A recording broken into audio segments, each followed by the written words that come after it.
বন্ধুরা, আজকে একটি নতুন গল্প নিয়ে আপনাদের মাঝে এসেছি। আশা করি গল্পটি আপনাদের অনেক ভালো লাগবে। তো আমার ছেলে একই বেডরুমে থাকত। হঠাৎ একদিন মাঝরাতে মেয়ের কান্নার মতো শব্দ শুনে আমি অবাক হলাম। শব্দটা এতটা অস্বাভাবিক ছিল যার কারণে আমার মনে এক অদ্ভুত উত্তেজনা তৈরি হলো। আমার মেয়ে আস্তে করে বলছিল, ভাইয়া একটু আস্তে, মায়ের ঘর কিন্তু একদম কাছে। আর তাদের কথাবার্তা শুনে আমার মনে সন্দেহ তৈরি হয়। আমি আস্তে করে তাদের ঘরের জানালায় উঁকি দিলাম। উঁকি দিয়ে যা দেখতে পেলাম সেটা দেখে আমার নিঃশ্বাস বন্ধ হয়ে যাওয়ার মতো অবস্থা। আমার নাম খাদিজা। আমি সাধারণ একজন গৃহবধূ। আমার একটি মেয়ে সন্তান ছিল। আমার মেয়ের নাম ছিল সাদিয়া, এবং আমার একটি ছেলেও রয়েছে। আমার ছেলের নাম হচ্ছে সাজিদ। সাদিয়া পড়াশোনা করত হোস্টেলে। তবে সাদিয়া তার পড়াশোনা হোস্টেলে শেষ করবে এই সিদ্ধান্তই নিয়েছিল। আমি তার ইচ্ছার উপর কখনো জোর দিইনি। বর্তমানে সাদিয়া বাড়ি ফিরেছে গ্র্যাজুয়েশন সম্পূর্ণ করে, এবং একই সময় সাজিদ তার পড়াশোনাও শেষ করে ফেলেছে। তারা দুইজন অনেকদিন পরে একসাথে একই সঙ্গে দেখা করল।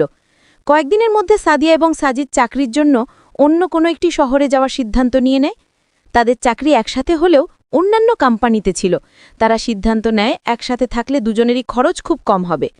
আমারও তাদের দুজনের এই সিদ্ধান্তটি ঠিক বলে মনে হচ্ছিল, তাই তাদের একসাথে থাকার অনুমতি দিয়ে আমি তাদের কাজের জন্য অন্য একটি শহরে পাঠিয়ে দিই। কিন্তু সন্তানদের চলে যাওয়ার পর খুবই ফাঁকা ফাঁকা লাগছিল বাড়ি।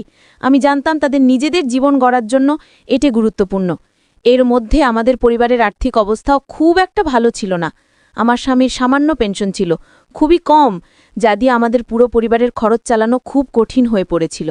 সন্তানদের পড়াশোনা খরচ চালানোর জন্য আমরা আমাদের একমাত্র একটি বাড়ি বিক্রি করি বাধ্য হয়ে। বছরখানেক পরে আমাদের সন্তানরা চাকরি পেয়ে প্রতি মাসে কিছু অর্থ পাঠাতে শুরু করেছিল। তো আমি সেই অর্থ কিছুটা বাড়ির খরচে ব্যয় করতাম আর বাকিটা সঞ্চয় করতাম। এভাবে দেখতে দেখতে 7 মাস কেটে যায়। কিন্তু এই সময়ের মধ্যে আমি একবারও আমার সন্তানদেরকে দেখতে যেতে পারিনি। আমার স্বামী ক্যান্সারে আক্রান্ত ছিলেন এবং তাকে দেখাশোনার মতো বাড়িতে আর কেউ ছিল না। আবার 3 বছর পর দীপাবলির সময় এলো। আমি সন্তানদেরকে বাড়িতে আসার জন্য বলি, কিন্তু তারা তাদের কাজের ব্যস্ততার অজুহাত দিয়ে তারা আসতে রাজি হয়নি। আমি ফোনে তাদের কাছে আমার আকুতি জানালেও তাতে আমার কোনো লাভ হয়নি। তাই অবশেষে আমি নিজেই তাদের সাথে দেখা করার সিদ্ধান্ত নিই। অনেক দিন হলো তাদেরকে দেখি না। তাই তো একদিন আমি আমার এক ঘনিষ্ঠ বন্ধুকে ডেকে আমার স্বামীর যত্নের দায়িত্ব দিলাম এবং সন্তানদের কাছে যাওয়ার জন্য আমি যাত্রা শুরু করতে লাগলাম। ট্রেন স্টেশন থেকে আমি ভিডিও কল করে আমার মেয়ে এবং আমার ছেলেকে জানালাম যে আমি আসছি। আমার শাহিদ, আমি আসছি এই খবর শুনে বিস্মিত হয়। সে আমাকে বলল, মা, তোমাকে আসার দরকার নেই, 3 দিনের মধ্যেই বাড়ি আমরা ফিরব। ছেলের কথায় আমি তাকে প্রতিশ্রুতি দিলাম এবং বাড়িতে চলে আসলাম। তারপর 3 দিন পর খুব সকালে প্রথম ট্রেনে আমার সন্তানেরা বাড়ি ফিরে এলো। তাদের দেখে আমার চোখে পানি চলে এলো। আমি তাদের দুজনকেই বুকে জড়িয়ে ধরলাম।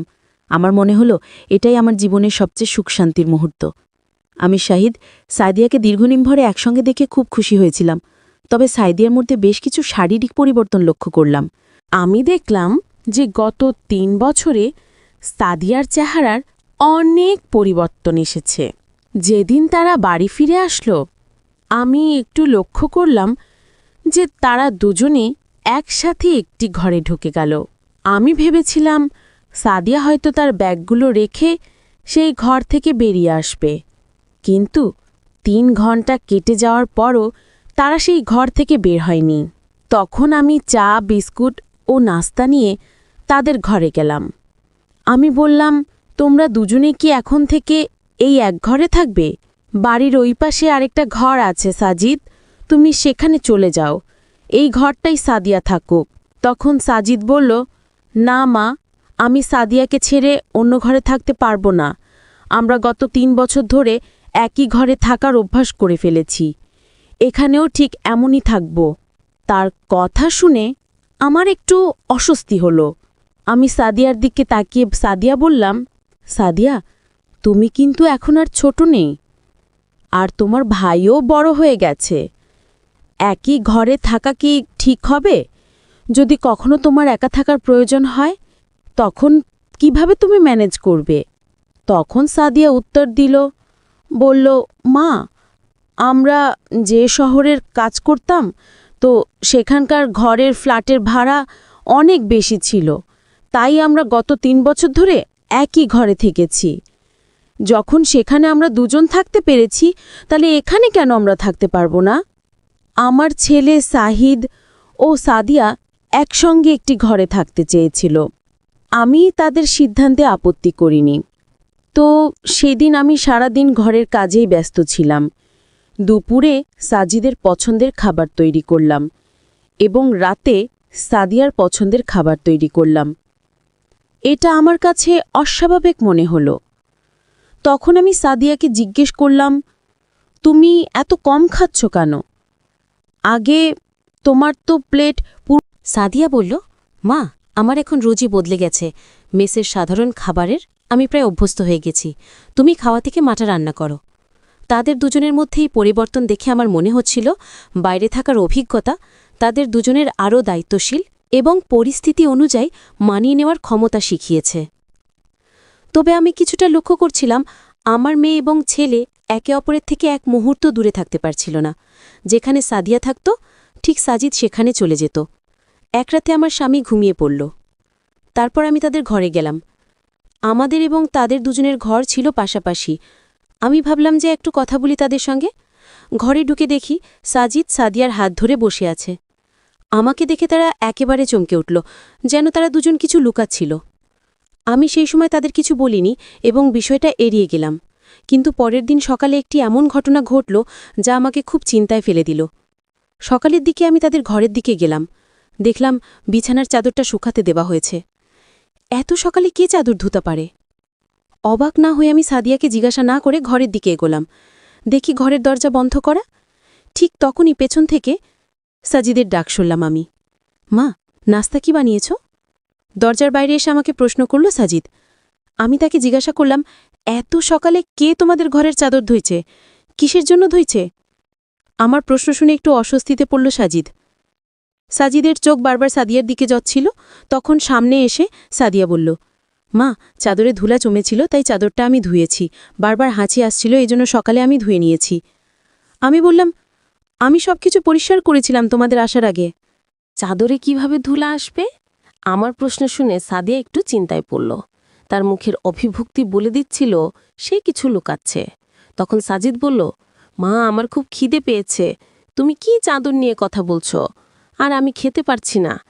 তুমি কি খাবার দেবে নাকি আমাকে বাইরে গিয়ে খেয়ে আসব?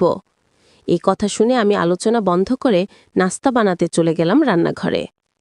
পরে কাজের ব্যস্ততার কারণে বিষয়টি ভুলে গেলাম। কিছুদিন ধরে লক্ষ্য করছিলাম আমার মেয়ে এবং ছেলের আচরণে বেশি পরিবর্তন এসেছে। সাদিয়া আগে আমার সঙ্গে অনেক গল্প করত। এখন বেশিরভাগ সময় নিজের ঘরে থাকে। সে আমার সামনে থাকতেই চায় না। সন্ধ্যায় খাবার খাওয়ার সময় সাদিয়ার হঠাৎ শরীর খারাপ হয়ে গেল। খাবার শুরু করতে করতে সে থালার দিকে তাকিয়ে রইল এবং কিছুক্ষণের মধ্যেই বমি ভাব শুরু হলো। দ্রুত বাথরুমের দিকে ছুটল আর সাজিদও তার পেছনে পেছনে চলে গেল। আমি চমকে গেলাম। বুঝতে পারছিলাম না যে হঠাৎ কি হলো। আমিও বাথরুমের কাছে চলে গেলাম। তখন সাজিদ সাদিয়াকে কাঁধে হাত দিয়ে বাইরে নিয়ে আসছিল। সাদিয়াকে ধরে রাখার ভঙ্গি আমার কাছে কিছুটা অস্বাভাবিক লাগছিল। তার এক হাত ছিল ঈশিতার কাঁধের এবং আরেকটি ছিল তার কোমলে। এটি দেখে আমার মনে একটি অদ্ভুত অনুভূতি হলো। তারা এমন আচরণ কেন করছে? আমার মনে বিভিন্ন প্রশ্নে ভরে যেতে থাকল। আমার মন তখনও অস্থির ছিল, তবে কিছু বললাম না সাদিয়াকে আরাম করে থাকতে দেওয়ার জন্য। আমি নিজেই তার পাশে গিয়ে তাকে হাত ধরে ঘরে নিয়ে এলাম। তারপর তাকে আমি এক গ্লাস পানি দিলাম এবং জিজ্ঞাসা করলাম, তোমার হঠাৎ কেন এমন বমি ভাব হলো? খাওয়ার শুরুর আগেই তো বমি লাগছে আমার। সাজিদ প্রশ্নের উত্তর দিল, সাদিয়া ঘরে বসে তেল মশলা দেওয়া চিপস খেয়েছে, তাই এখন তার এমন লাগছে। সাদিয়া সাজিদের কথা সমর্থন করে বলল, হ্যাঁ মা, আমি চিপস খেয়েছি। এখন থেকে আমি আর এমন করব না। আমি জিজ্ঞাসা করলাম, এখন কেমন লাগছে? একটু খেয়ে নাও, তারপর বিশ্রাম করো। সাদিয়া বলল, মা, আমি অনেক চিপস খেয়ে ফেলেছি এতক্ষণে। এখন আর খেতে ইচ্ছে করছে না। আমি ঘুমাতে যাচ্ছি, তোমরা এখন খেয়ে নাও। এটা বলেই সাদিয়া তাদের ঘরে চলে গেল। তার না খেয়ে ঘুমাতে যাওয়াটা আমাকে বেশ অস্বস্তিতে ফেলল। তাই রাতের খাবার শেষে আমি সাদিয়ার জন্য এক গ্লাস দুধ নিয়ে গেলাম। রাত তখন প্রায় 12টা। দেখলাম তারা দুজনে ঘরের দরজা বন্ধ করে দিয়েছে। আমি দরজার টোকা দিতেই দরজা খুলল সাজিদ। ঘরের ভেতরে তাকিয়ে দেখি সাদিয়া ঘুমিয়ে আছে এবং সাজিদ তখনও জেগে আছে। সাদিয়াকে গভীর ঘুমে দেখে তাকে আর ডাকলাম না আমি। দুধ রেখে আমি ফিরে আসতে চাইছিলাম, কিন্তু বেরোনোর সময় আমার শাড়ির আঁচল দরজার খুঁটিতে আটকে গেল। যখন সেটা খুলতে চেষ্টা করছিলাম আমি, তখন ভেতর থেকে সাদিয়ার গলার শব্দ পেলাম। সে সাজিদকে বলছিল, ভাইয়া মা কি চলে গেল? সাদিয়া কথাই বোঝা গেল সে ঘুমানোর ভান করছিল। এই কথা শুনে আমি আবার দরজায় নক করলাম। সাজিদ দরজা খুলে জিজ্ঞাসা করল, মা আবার কি হলো? আমি সোজা জিজ্ঞাসা করলাম, কি চলছে তোমাদের মধ্যে? সাদিয়া কেন ভান করছিল ঘুমানোর?